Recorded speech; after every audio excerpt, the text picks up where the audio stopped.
우리는 꽤 오랜 기간 동안 우리 바울의 편지 로마서를 살펴보았습니다. 이제는 바울의 편지도 거의 마무리 단계에 왔는데요. 우리 오늘 15장을 읽었고 다음에 이제 16장 하면은 로마서도 끝이 나게 됩니다. 여러분, 이 로마서는 다른 서신들과 마찬가지로 예수 그리스도께서 승천하신 이후, 예수님이 떠나신 이후 쓰여진 편지입니다. 다시 말해 이 신약 성경의 모든 편지는 그리스도께서 남기신 유업을 이 교회에, 초대교회에 상기시키려는 목적이 있습니다. 그것이 하나의 큰 목적입니다. 그래서 예수께서 가르치신 것을 계속해서 그 사도들이 그 교인들에게 전하는 것입니다. 예수님의 수제자라고 할 수 있는 베드로도 그렇게 했고요. 또 예수님이 사랑하는 사도 요한도 그렇게 했습니다. 한번 화면을 보시겠습니까? 화면을 보시면 오늘 그러한 맥락 가운데서 베드로 후서와 요한 1서를 보실 수 있습니다. 우리 첫 번째 베드로 후서 3장 2절인데 함께 읽겠습니다. 시작. 곧 거룩한 선지자들이 예언한 말씀과 주 되신 구주께서 너희의 사도들로 말미암아 명하신 것을 어떻게 한다? 기억하게 한다. 그것이 베드로의 역할입니다. 그래서 우리에게 주신 그 말씀을 기억하게 하기 위해서 계속해서 노력하고 있습니다. 그 다음 요한일서 5장 13절입니다. 여기도 함께 읽죠. 시작. 내가 하나님의 아들의 이름을 믿는 너희에게 이것을 쓰는 것은 너희로 하여금 너희에게 영생이 있음을 뭘 하게 하려 합니다? 알게 하려 함이라. 그러니까 베드로 사도도 그렇고 요한 사도도 그렇고 주님이 우리에게 주신 것이 있다. 근데 주님이 떠나신 이후에 성령께서 우리에게 가르쳐 주시는 것을 너희에게 계속 알려주게 하기 위해서 이 편지를 썼다는 것입니다. 그것이 이제 서신서의 가장 큰 목적이라고 할 수 있죠. 바울은 어떨까요, 여러분? 바울도 마찬가지입니다. 바울도 그러한 의도를 가지고 이 로마서를 썼다고 우리 로마서를 마무리하면서 얘기를 합니다. 오늘 본문입니다. 오늘 본문 보십시오. 로마서 15장 14절과 15절 함께 읽겠습니다. 시작. 내 형제들아 너희가 스스로 선함이 가득하고 아니요, 성경을 보셔야 됩니다. 네, 여기선 성경을 보십시오. 성경을 보십시오. 로마서 15장 우리 오늘 읽은 부분입니다. 거기서 14절과 15절입니다. 같이 한번 읽습니다. 시작. 내 형제들아 너희가 스스로 선함이 가득하고 모든 지식이 차서 능히 서로 권하는 자임을 나도 확신하노라. 그러나 내가 너희로 다시 생각나게 하려고 하나님께서 내게 주신 은혜로 말미암아 더욱 담대히 대략 너희에게 썼노니. 아멘. 뭐 하려고요? 바울도 지금 다시 생각나게 하려고, 뭐 하신 것을 주님이 너에게 알려주신 것들을 생각나게 하려고 로마서를 썼다고 밝히고 있습니다. 그런데 여기서 특징적인 걸 우리가 한 가지 발견할 수 있는데 바울이 이 편지를 쓰게 된 원동력을 밝힙니다. 그 원동력이 무엇이냐면 하나님께서 내게 주신 무엇? 은혜입니다. 여러분, 은혜 굉장히 많이 쓰지요. 바울도 은혜를 씁니다. 바울은 근데 그 은혜를 뭐라고 얘기하냐면 내가 이 편지를 쓰게 한 원동력이다, 힘이다. 내가 이 은혜가 없었다면 이 편지를 쓸 수 없었을 뿐만 아니라 하나님께서 하라고 하신 일도 나는 못했을 것이다 라는 얘기입니다. 그러니까 바울은 결국적으로 자기가 한 모든 사역이 무엇에 기초하고 있다? 이 은혜에 기초하고 있다는 겁니다. 그래서 이 은혜에 대한 얘기를 16절에서 한 번 더 언급합니다. 우리 16절도 함께 읽습니다. 시작. 이 은혜는 곧 나로 이방인을 위하여 그리스도 예수의 일꾼이 되어 하나님의 복음의 제사장 직분을 하게 하사 이방인을 제물로 드리는 것이 성령 안에서 거룩하게 되어 받으실 만하게 하려 하심이라. 아멘. 여러분, 이 16절은 한 절의 말씀이지만 이 안에 굉장히 중요한 내용이 많이 들어있기 때문에 제가 세 번역으로 여러분들에게 읽어드리겠습니다. 그냥 눈으로 보십시오. 그리고 제가 세 번역으로 읽겠습니다. 하나님께서 이 은혜를 내게 주신 것은 나로 하여금 이방 사람에게 보내심을 받은 그리스도 예수의 일꾼이 되게 하며 하나님의 복음을 전하는 제사장의 직무를 수행하게 하려 하시는 것입니다. 그리하여 이방 사람들로 하여금 성령으로 거룩하게 되게 하여 하나님께서 기쁨으로 받으실 제물이 되게 하시려는 것입니다. 아멘. 여러분, 저를 보십시오. 바울이 이 은혜를 주님께서 자신에게 주신 이유를 분명하게 밝힙니다. 왜 은혜를 주셨답니까? 밥 사 먹으려고 은혜 주신 것이 아니라 뭐 하라고 주셨다고요? 이방인을 복음을 전하게 하기 위해서 이 은혜를 주셨다라고 얘기합니다. 그러니까 여러분들이 기억하셔야 되는 건 뭐냐? 사도 바울이 은혜를 언급할 때 이 은혜는 무엇과 연관이 된다? 이방인과 연관이 된다. 여러분, 이방인은 누구죠? 유대인이 아닌 다른 모든 민족을 얘기합니다. 그래서 그렇게 둘로 나눠져 있었고 그 둘 중에서 사도 바울은 누구로 불린 것입니까? 이 이방인의 사도로 불린 것입니다. 그래서 바울이 선교할 때는 늘 이 이방인을 중심으로 선교 사역이 이루어졌는데 여기서 또 특징적인 것이 있습니다. 우리 본문에도 나와 있는데요. 그렇게 예수의 일꾼이 되어서 하나님의 복음에 무슨 직분을 맡았다? 제사장 직분을 맡았다. 여러분, 이것이 굉장히 중요합니다. 여러분, 제사장은 언제 쓰는 표현이죠? 제사장 언제 쓰죠? 제사 드릴 때 쓰는 표현이죠. 그리고 제사는 언제 드렸죠? 구약시대 때 드렸죠. 그래서 예수님께서 오시고 그 제사가 다 폐해진 것은 우리가 잘 알고 있습니다. 그런데 바울은 왜 여기서 제사장을 쓰고 있을까요? 그리고 사실 이 제사장에 대한 이미지가 이 로마서 15장에서 갑자기 등장한 것은 아닙니다. 우리는 이미 이 제사장에 대한 이미지를 본 적이 있어요. 그게 언제냐? 로마서 12장 1절입니다. 혹시 있습니까? 제가 로마서 12장에 있군요. 굉장히 유명한 말씀이고 암송하시는 분들도 있을 줄 압니다. 그래도 한번 보고 같이 한번 읽겠습니다. 로마서 12장 1절 함께 읽습니다. 시작. 그러므로 형제들아, 내가 하나님의 모든 자비하심으로 너희를 권하노니 너희 몸을 하나님이 기뻐하시는 거룩한 제물로 드리라. 이는 너희가 드릴 영적 예배니라. 아멘. 여러분, 제사장이 구약시대 때 하는 일이 있습니다. 그것이 무엇이냐? 거룩한 제물을 하나님께 드리는 것입니다. 근데 바울이 지금 로마서 12장 1절에서 뭘 얘기하고 있어요? 너희가 그 제물을 드리라고 얘기하고 있습니다. 그 무슨 얘기예요? 너희가 바로 그 제사장이란 얘기입니다. 여러분, 이 제사장의 역할이 언제부터 시작됐는지를 먼저 우리가 알아볼 필요가 있습니다. 여러분, 이 로마서를 기억할 때 꼭 하나 구약 성경에서 기억해야 되는 책이 있는데 그것이 무엇이냐면 출애굽입니다. 그러니까 로마서에는 출애굽 모티브가 굉장히 많이 나와요. 오늘도 그런데 보십시오, 여러분. 출애굽에서 마지막 재앙이 무엇입니까? 그렇죠. 장자가 죽는 것이죠. 그래서 장자를 죽이는 영이 쫙 돌지 않습니까? 그런데 그 이스라엘 백성들을 향해서만큼은 무엇을 알려주셨어요. 그래서 이것을 하면 장자가 죽임을 당하지 않는다라고 알려주셨는데 그것이 무엇이죠? 그렇죠. 어린 양을 죽여서 그 어린 양의 피를 어디다 바릅니까?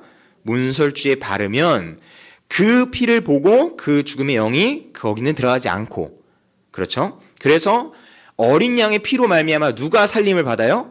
장자가 살림을 받는 것입니다. 그래서 여러분, 이 제사장이 언제부터 시작했느냐? 바로 이 출애굽 이후의 장자들로부터 시작이 됐습니다. 그래서 이 장자들이 제사장 직분이 있고, 그리고 그 직분을 레위 지파가 이제 계속해서 이어간 것인데, 여러분, 이 유월절 사건이 첫 번째로만 일어난 이것이 이제 출애굽 사건이지만 두 번째로 일어난 사건이 있습니다. 우리가 잘 알고 있죠, 이미. 언제입니까? 예수 그리스도께서 십자가에 못 박혀 돌아가셨을 때입니다. 요한복음 보면은 세례 요한이 뭐라고 얘기하죠? 예수님 보고 세상 죄를 지고 가는 하나님의 어린 양이다. 그러니까 여러분이 이게 확 이해가 되시잖아요. 그 얘기를 들으면 이제 우리도 이해할 수 있잖아요. 아, 예수님께서는 단순히 그냥 이 땅에서 사역하러 오신 것이 아니라 무엇으로 오셨다? 희생 제물로 오셨다. 그런데 그것이 무엇을 떠올리게 합니까? 어린 양으로서 출애굽 때 그 장자들을 살려주셨던 그 어린 양의 보혈 같은 역할을 예수님이 하셨다라는 것을 이제 우리는 받아들일 수가 있잖아요. 근데 그것이 신약 시대에도 마찬가지였다는 겁니다. 바울도 그것을 받아들이면서 교인들에게 얘기를 해주고 있는 거예요. 뭐라고 얘기하느냐? 출애굽 때 그 어린 양의 피로 말미암아 장자들이 구원을 얻은 것처럼, 그래서 그 장자들이 어떤 역할을 했다고요? 제사장 역할을 했다고요. 살림을 받은 장자들이. 그런데 예수 그리스도가 죽음으로써 살림을 받은 건 누구입니까? 예수 그리스도를 믿는 모든 백성입니다. 근데 그럼 그 모든 백성에게 무슨 직분이 주어진다는 거예요? 제사장 직분이 주어진다는 겁니다. 여러분, 이게 굉장히 중요한 것이에요. 왜 중요하냐? 우리가 예수님을 믿고 구원받는다고 했을 때는 이 제사장 직분에 대한 얘기가 거의 언급되지가 않아요. 그냥 예수 믿고 천국 간다 이렇게 쉽게 생각합니다. 그런데 우리에게 맡겨진 직분은 굉장히 엄청난 것이에요. 그래서 로마서 12장에서 바울은 반드시 이 얘기를 할 수밖에 없는 것이죠. 1장부터 쭉 교리에 대한 설명을 하다가 이제 너희가 어떻게 살아야 되느냐? 너희가 한 정체성을 가지고 살아야 되는데 그 정체성은 무슨 정체성이냐? 어린 양의 희생이 준 정체성이라는 것입니다. 출애굽 때 어린 양의 죽음으로 장자들이 살아났을 때 그 장자들은 알고 있을 거예요. 아, 자기가 죽었다 살아났다는 것을. 그렇죠? 왜요? 이집트에 있는 모든 장자가 죽었으니까요. 그러면은 신약 시대로 와서, 우리 시대로 와서 예수 그리스도를 믿고 살아난 우리도 이제는 알아야 합니다. 아, 내가 그냥 산 게 아니구나. 어린 양의 희생으로 살았구나. 그런데 그 어린 양의 희생으로 살아난 우리 이 장자들에게는 어떤 직분이 주어지느냐? 제사장 직분이 주어졌다는 겁니다. 굉장히 어떻게 보면 우리에게는 딱 무언가 온 것이에요. 이것을 베드로도 이미 알고 있었습니다. 그래서 우리 화면에 있습니다. 베드로 전서 2장 5절 같이 한번 읽습니다. 준비 시작. 너희도 산돌같이 신령한 집으로 세워지고 예수 그리스도로 말미암아 하나님이 기쁘게 받으실 신령한 제사를 드릴 뭐가 될지라? 거룩한 제사장이 될지라. 베드로는 계속 이걸 얘기하고 있죠. 너희는 뭐 같다? 왕과 같은 제사장이다. 주님이 왜 죽으셨느냐? 그리고 주님이 죽으심으로써 우리가 얻게 되는 것은 무엇이냐? 너희를 거룩한 제사장으로 세우셨다라는 겁니다. 그러니까 바울과 이 베드로가 그대로 이 정신을 가지고 우리에게 얘기하는데 이 제사장 직분에 대한 이해가 바울의 선교에 있어서는 핵심이라는 것이에요. 그러니까 우리가 선교를 이해할 때 단순히 예수 천국, 불신 지옥 이러한 것으로 접근하는 것이 아니라 우리는 선교를 할 수밖에 없는 것이에요. 왜? 우리가 어떤 직분을 받았기 때문에? 제사장 직분을 받았기 때문에. 그런데 여러분 그 제사장 직분이라는 것이 무엇이냐? 단순히 그 산제물 해가지고 이렇게 하나님께 드리는 것뿐만 아니라 이 제사장들은 거룩하게 구별된 자들이고 제사장들은 결국 무엇이냐면 대표들인 거예요. 여러분 이 대표라는 것은 무엇입니까? 이 대표를 통해서 다른 모든 그룹을 알 수 있는 것이잖아요. 그래서 주님께서는 이스라엘 나라를 무엇으로 세운 것입니까? 모든 열방 가운데 제사장 나라로 세운 것입니다. 그래서 이 제사장 나라를 통해서 결국 누구를 보게 되는 것이요? 하나님을 보게 되는 것이죠. 그러니까 제사장 나라가 해야 되는 것은 무엇이냐? 열방 가운데 하나님의 빛을 계속 전해주는 것이요. 하나님이 얼마나 선한 분인지를, 하나님이 얼마나 사랑과 긍휼과 공의가 넘치시는 분인지를 전해주는 것이에요. 근데 그것을 이스라엘 백성이 잘 수행했나요? 그것에 실패했다라는 겁니다. 그런데 그 임무를 완수하신 분이 누구시냐? 예수 그리스도이신 거예요. 그래서 예수 그리스도께서 그 제사장 직분으로서 희생제물이 되시고, 그러니까 그 역할을 우리가 받고, 그러니까 바울은 그것에 대한 이해가 있었기 때문에 그 선교를 이어나갈 수 있었다는 것입니다. 그래서 바울이 자신이 말하기를 나는 이방인의 사도로서 부름을 받았는데 어떻게 하려는 것이냐? 그 이방인들도 거룩한 산 제물이 되게 하려는 것이다. 성령께서 받으실 만한 이 얘기를 하고 있는 것입니다. 여러분, 그러니까 이처럼 바울의 선교의 목적은 너무나도 분명합니다. 이방인의 회심이고 이방인의 회심을 통해서 주님께 이방인이 드려지는 것이에요. 그런데 어떻게 이렇게 바울이 선교의 목적을 분명하게 가질 수 있을까? 여러분 궁금하지 않으십니까? 여러분들 그런 목적 의식 분명하게 갖고 계신가요? 바울은 분명하게 갖고 있었어요. 그것이 어디서 분명히 드러나느냐? 바로 다메섹에서 드러납니다. 여러분 이것은 같이 한번 보면 좋을 것 같은데요. 사도행전 26장 한번 펴주시겠습니까? 사도행전 26장 함께 보겠습니다.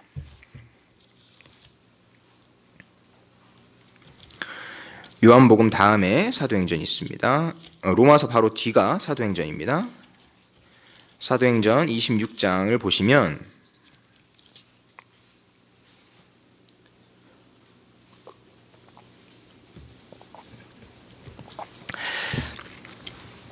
이제 아그리빠 왕을 만납니다. 그래서 이제 변론을 하는 장면인데 이 바울의 변론을 한번 같이 들어봤으면 좋겠는데 우리 어디서부터 읽을 거냐면요. 12절부터 그 다음에 18절까지 같이 읽도록 할 텐데 교독해서 읽겠습니다. 제가 먼저 12절 읽을게요. 그 일로 대제사장들의 권한과 이임을 받고 다메섹으로 갔나이다.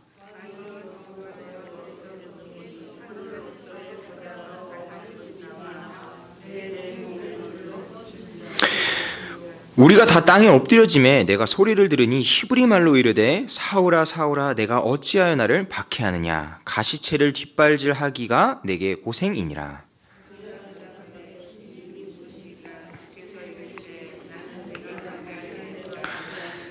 일어나 너의 발로 서라. 내가 내게 나타난 것은 곧 내가 나를 본 일과 장차 내가 내게 나타날 일로 이래 너로 종과 증인을 삼으려 함이니. 18절 함께 읽습니다.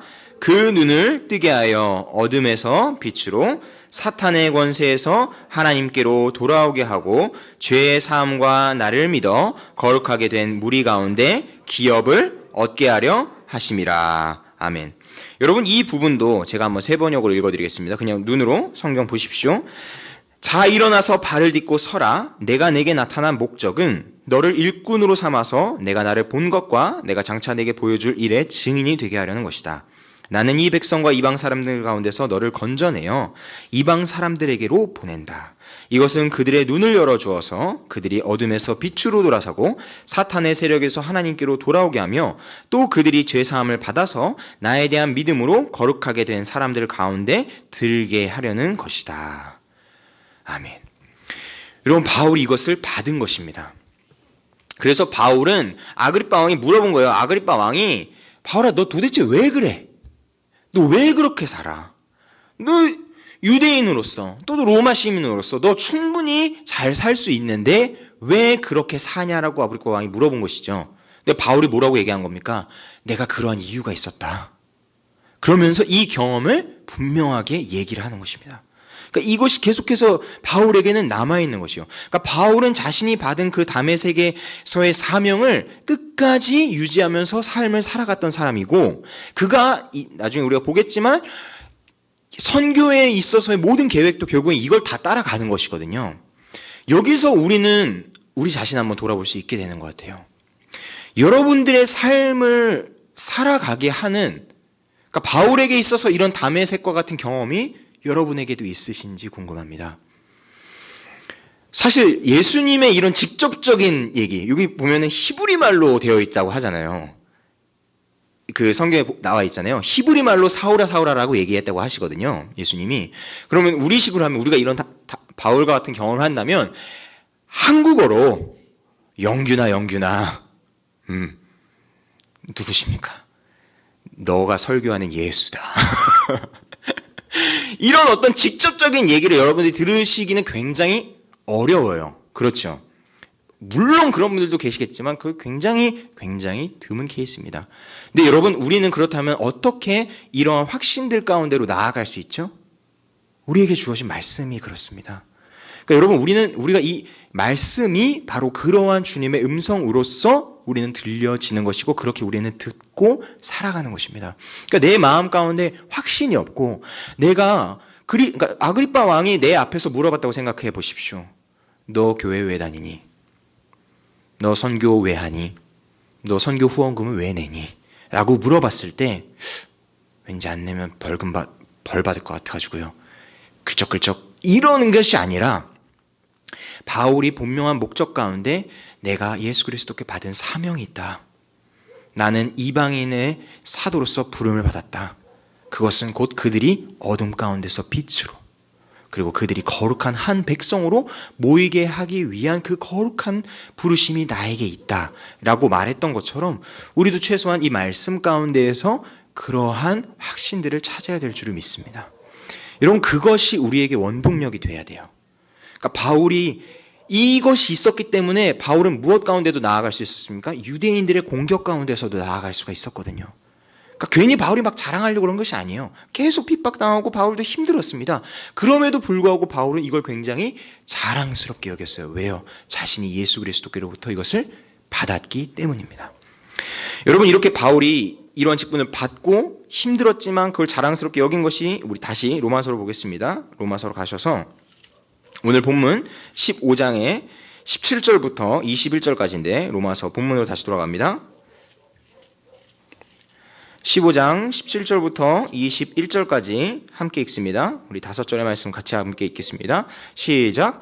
그러므로 내가 그리스도 예수 안에서 하나님의 일에 대하여 자랑하는 것이 있거니와 그리스도께서 이방인들을 순종하게 하기 위하여 나를 통하여 역사하신 것 외에는 내가 감히 말하지 아니하노라.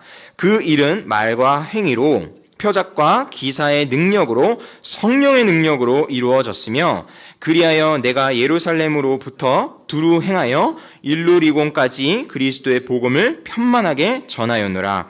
또 내가 그리스도의 이름을 부르는 곳에는 복음을 전하지 않기를 힘썼노니 이는 남의 터 위에 건축하지 아니하려 함이라. 기록된 바 주의 소식을 받지 못한 자들이 볼 것이요 듣지 못한 자들이 깨달으리라 함과 같으니라. 아멘. 여러분 저를 보십시오. 바울이 이 선교의 사명을 예수님께로 받은 후에 그의 삶이 계속해서 이 명령을 통해서 움직여지는데 얼마나 그가 이 선교의 사명 가운데 붙들렸는지를 오늘 구절을 통해서 볼 수가 있습니다. 특별히 우리가 같이 볼 구절이 무엇이냐면 21절인데 21절 말씀 다시 한번 읽겠습니다. 기록된 바 시작. 기록된 바 주의 소식을 받지 못한 자들이 볼 것이요 듣지 못한 자들이 깨달으리라 함과 같으니라. 아멘. 이 구절은 이사야서 52장 15절에 있는 말씀을 인용한 것인데 바울이 지금 뭘 인용하고 있냐? 구약 성경을 인용해서 자신의 사역을 얘기하고 있습니다. 그러니까 자기가 복음을 전하는 것이 마치 이 이사야서에 적힌 말씀이 이루어지는 것과 같다라는 얘기하는 겁니다. 여러분 여기서 우리가 느낄 수 있는 게 뭐냐면요. 바울은 자기가 복음을 전할수록 실제로 그 구약 성경에 있는 이 예언들이 이루어지는 현상들 가운데 하나라고 생각한 것입니다. 그래서 바울이 우리 19절에도 바로 있는데 표적과 기사의 능력으로 하면서 실제로 표적과 기사가 일어났고 이러한 것들은 구약 성경에서도 계속해서 언급이 되었던 부분입니다. 이런 걸 바울이 경험했기 때문에 바울은 정말 믿었던 거예요. 뭘 믿었냐? 예수님께서 정말 곧 오신다. 그러니까 예수님의 재림에 대해서 제가 데살로니가 새벽기도 때 말씀드렸었거든요. 데살로니가 본문을 우리 새벽기도 때 다룬 적이 있는데 이제 그게 재림에 관한 말씀이고 그 부분을 설교한 적이 있어서 제가 지금 기억이 나는데 바울은 항상 무엇에 사로잡혀 있었냐면 바로 그 사명과 더불어서 그 예수님의 재림에 대해서 사로잡혀 있었다는 겁니다. 그러니까 먼 얘기가 아니었던 거예요. 바울에게 있어서는. 왜요? 바울이 복음을 전할 때 그 복음을 전함으로써 이사야서 말씀이 응답되는 것처럼 그리고 그렇게 구약 성경의 말씀들이 응답될 때 정말 마지막 때 예수 그리스도의 재림이 올 것이라고 믿었기 때문입니다. 그런데 예수님이 지금 2000년이 훨씬 지났는데 아직은 안 오셨죠? 근데 예수님께서 그러면 안 오시느냐? 그렇진 않다는 겁니다.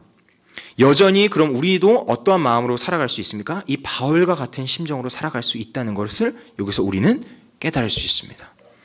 그러니까 여러분 우리가 복음을 전한다고 했을 때 이것이 어떤 다른 사람의 강요나 이것으로 이루어지지가 않아요. 그러니까 선교 사역이라는 것이 어떤 그런 분위기가 아닙니다. 선교 사역은 아까 처음에 말씀드린 것처럼 내가 주님으로부터 받은 사명과 두 번째는 정말 예수님께서 다시 오신다라는 확신 가운데서 이것이 발휘가 되는 것입니다. 그렇기 때문에 바울은 우리가 이 구절을 많이 이용하는데 다른 터 위에, 그러니까 남의 터 위에 건축하지 않는다. 그래서 그런 얘기해요. 선교지에서 이렇게 선교가 이미 있는 곳에는 그쪽에 선교사를 파송하지 않는 것이 원칙이다. 왜냐하면 이미 거기에 선교 활동이 이루어지고 있으니까요.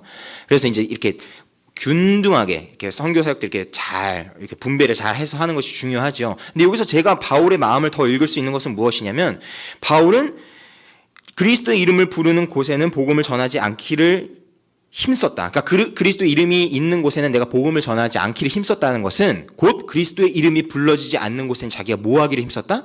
그리스도를 전하기를 힘썼다라고 저는 반대로 읽힌다라는 겁니다. 왜 그렇게 읽히느냐? 바울의 이제 미래 계획이 나오기 때문에 그렇습니다. 우리 22절부터 우리 29절까지입니다. 22절부터 29절까지 다시 한번 교독할 텐데 이번에는 여러분들이 먼저 읽어주십시오. 22절 읽어주십시오. 시작.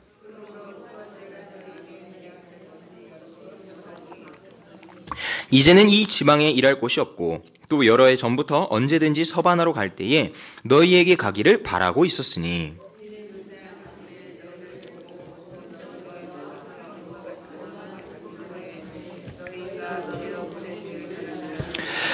그러나 이제는 내가 성도를 섬기는 일로 예루살렘에 가노니.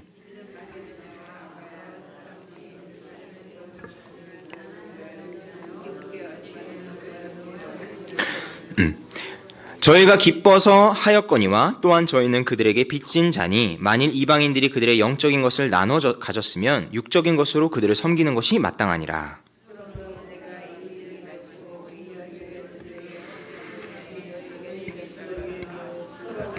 29절 함께 읽습니다. 내가 너희에게로 나아갈 때에 그리스도의 충만한 복을 가지고 갈 줄을 아노라. 아멘.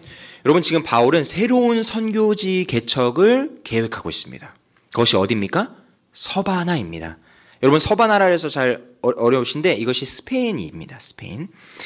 근데 여러분, 여기서 바울의 계획이 지금 바뀌었다라는 것을 중간에 설명하고 있어요. 바울의 원래 계획은 뭐예요? 어디부터 가는 것이에요? 로마 교회부터 가는 것이에요. 그래서 로마 교회를 간 다음에 스페인 서바나로 가려고 했습니다. 이게 원래 계획이었어요. 근데 그 계획이 변경이 됐습니다. 왜 변경이 됐죠? 이방인들이 고린도 교회, 그러니까 이게 지금 고린도거든요. 바울의 지금 있는 곳이. 그 고린도에 있는 이방인들이 무엇을 했대요? 예루살렘 교회에 있는 가난한 자들을 위해서 헌금을 했다는 겁니다. 누가요? 이방인들이. 그래서 바울은 원래 로마를 가려고 했는데 지금은 어디를 간다는 거예요?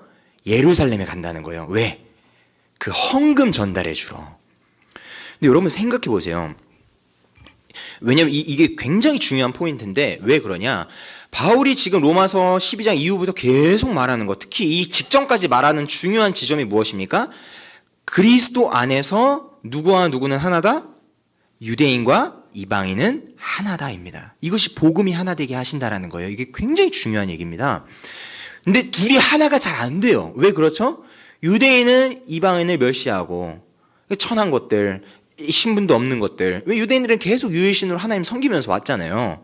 그러니까 이방인들이 오면은 마치 그 아무것도 없이 뭐 그냥 그런 사람처럼 이렇게 천대해달라는 겁니다.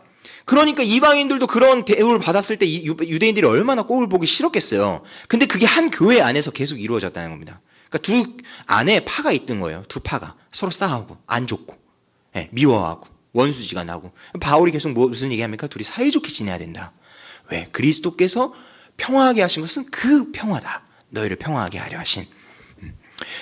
근데 여기서 중요한 게 뭐냐? 바울은 정말 중요한 이들이 하나가 될 만한 포인트가 있는데 그것이 무엇이냐? 이방인들이 헌금을 해서 이 예루살렘 교회를 도와준다는 거예요. 예루살렘에 있는 어려운 사람들을. 그래서 바울이 딱 무슨 얘기를 하느냐? 27절인데요. 27절 보십시오. 함께 읽습니다. 시작. 저희가 기뻐서 하였거니와 또한 저희는 그들에게 빚진 자니 만일 이방인들이 그들의 영적인 것을 나눠 가졌으면 육적인 것으로 그들을 섬기는 것이 마땅하니라. 아멘. 먼저 영적인 것은 누가 가졌죠? 누가 누구한테 나눴죠? 유대인들이 이방인들에게 영적인 건 나눠줬죠. 빚을 지고 있자는 거잖아요. 그래서 이방인들도 영적인 것을 빚졌으니까 무엇으로 갚는다? 육적인 것으로. 그래서 이렇게 하는 것이 너무 좋다는 것이에요. 근데 여러분, 근데 우리가 지금 상황에서도 이게 딱 저는 와닿는 게 뭐냐면, 우리 어느 나라 지금 불매운동 하고 있잖아요. 그쵸? 어느 나라 지금 사이 되게 안 좋잖아요. 그 불매운동 하고 있는데 보십시오, 여러분. 감정적으로 상하면은 뭐가 안 돼요? 경제적인 게 안 돼요. 그쵸? 그리고 반대로 경제적인 게 상하면 또 뭐가 상해요? 감정적인 게 상해요. 이게 서로 연관이 되어 있습니다. 그래서 우리가 친구 의관계 끊어질 때 뭐 때문에 끊어지죠? 보통? 돈 문제 때문에 끊어지잖아요. 경제적인 것 이 아픈 기억들 제가 지금 괜히 꺼내는 것 같아가지고 얘기 더 길게 하지 않겠지만 얼마나 그게 우리의 마음을 힘들게 하는지를 잘 알고 계실 겁니다. 근데 반대로 그렇게 돈으로써 누군가에게 도움을 얻어보신 적이 있으신가요? 저는 있거든요. 그런 거는 정말 이게 마음에 어떻게 되냐면 빚이 됩니다. 그러니까 안 갚아도 되는데 마음에 그냥 따뜻한 빚이 돼요. 뭐 그냥 예를 들면 이런 겁니다. 그냥 비싼 것도 아니에요. 저도 캐나다에 있었습니다. 근데 담임 목사님이랑 같이 있다고 오해들 많이 하실까봐 전혀 다른 지역에 있었어요. 오타와라고 훨씬 동쪽으로 가야 돼요. 근데 그건 무슨 뜻이냐? 훨씬 춥다는 얘기예요. 너무 추워요. 겨울엔 정말 너무 추워요. 정말 이게 표현이 안 될 정도로 추워요. 근데 한국에서 가져간 양말은 그 추위를 감당할 수가 없어요. 그 아시죠? 그 양말 안으로 그 한기가 들어오는 그 느낌 아시나요? 예, 근데 저를 전혀 모르는, 근데 저랑 만났던 몇 번 이렇게 제가 어떤 세미나에 갔었거든요. 근데 거기서 정말 저 몰라요. 모르는 분인데 그냥 캐나다 아줌마가 저한테 두꺼운 양말 5벌을 딱 주시는 거예요. 야, 그건 못 잊겠더라고요. 근데 저 그 분 성함도 몰라요. 이름도 몰라요. 근데 그냥 자네 한번 보고 자네 주려고 다음 주에 사온 거예요, 그거를. 그 사랑의 따뜻함에 발이 다 녹더라고요. 네. 저는 이러한 따뜻함을 바울이 예루살렘 교회에 전달해 주고 싶었다라고 생각합니다. 이방인들을 향한 그 선입견.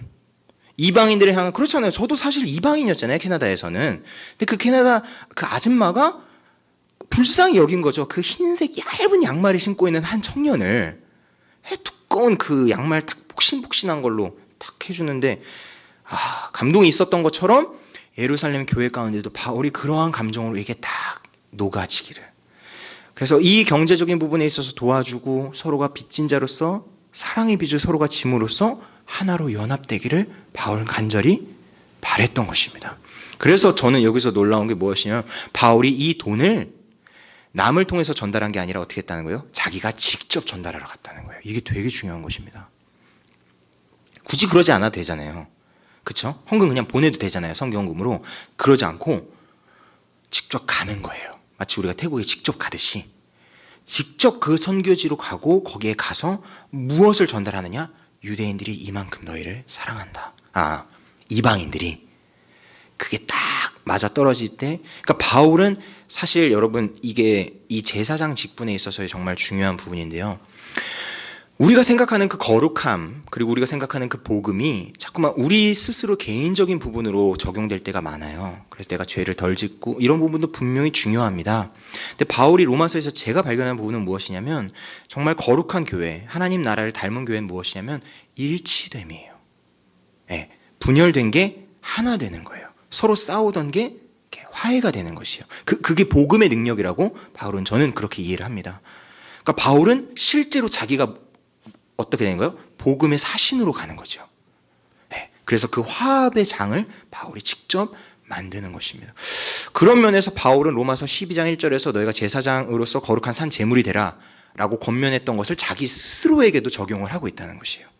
진짜 제사장처럼 살고 있는 것이죠. 그런 것이 우리가 바울을 통해서 정말 본받을 수 있는 중요한 지점이라고 생각이 듭니다. 이제 마지막 결론 부분으로 나아갑니다. 30절부터 33절까지 같이 읽겠습니다. 시작. 형제들아, 내가 우리 주 예수 그리스도와 성령의 사랑으로 말미암아 너희를 권하노니 너희 기도에 나와 힘을 같이하여 나를 위하여 하나님께 빌어 나로 유대에서 순종하지 아니하는 자들로부터 건짐을 받게 하고 또 예루살렘에 대하여 내가 섬기는 일을 성도들이 받을 만하게 하고 나로 하나님의 뜻을 따라 기쁨으로 너희에게 나아가 너희와 함께 편히 쉬게 하라. 평강의 하나님께서 너희 모든 사람과 함께 계실지어다. 아멘.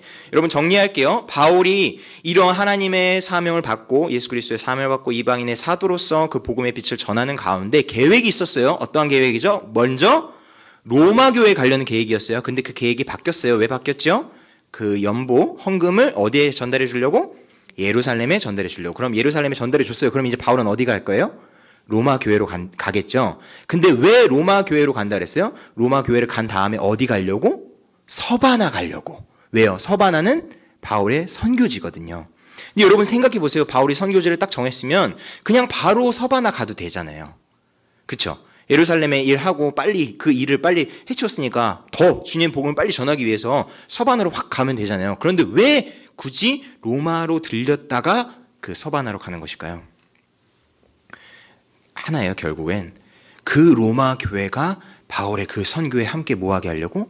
동참하게 하려고. 네.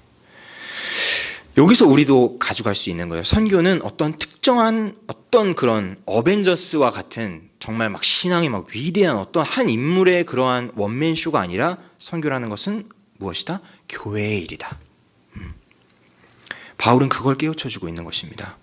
그러니까 로마 교회 너희도 같이 나와 동참해야 한다는 얘기입니다. 그래서 바울이 지금 마지막에 읽은 부분이 뭐예요? 뭐 해달라는 거예요? 너희가 기도에 먼저 동참해달라는 겁니다. 왜요? 예루살렘에 갈 때 바울 아까 얘기했지만 아그리빠 왕에게 잡혔을 때도 계속 누구한테 핍박당하고 있어요? 같은 동족인 유대인들에게 핍박당하고 있었거든요. 그러니까 위험한 상태예요. 그리고 실제 역사 가운데서 안타깝지만 바울은 잡힙니다. 예, 예루살렘에 갔다가 잡혀서 다시 로마로 송치가 돼요. 그러니까 서바나로 갔는지 안 갔는지는 여기에 우리가 더 이상 알 수는 없어요. 그러니까 바울은 그 정도로 굉장히 그 복음을 전함에 있어서 위험을 감수한 것이요. 그런데 거기에 내가 위험하니까 나 거기 안 갈래가 아니라 내가 감에 있어서 너희가 어떻게 했으면 좋겠다? 기도해 줬으면 좋겠다.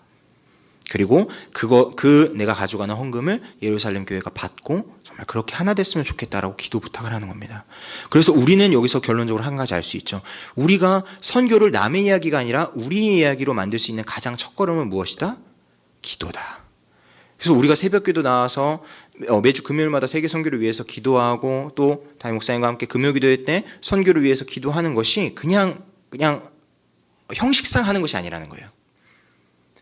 우리가 받은 그 사명이 그대로 바울부터 우리에게도 이어져 있고, 그렇죠?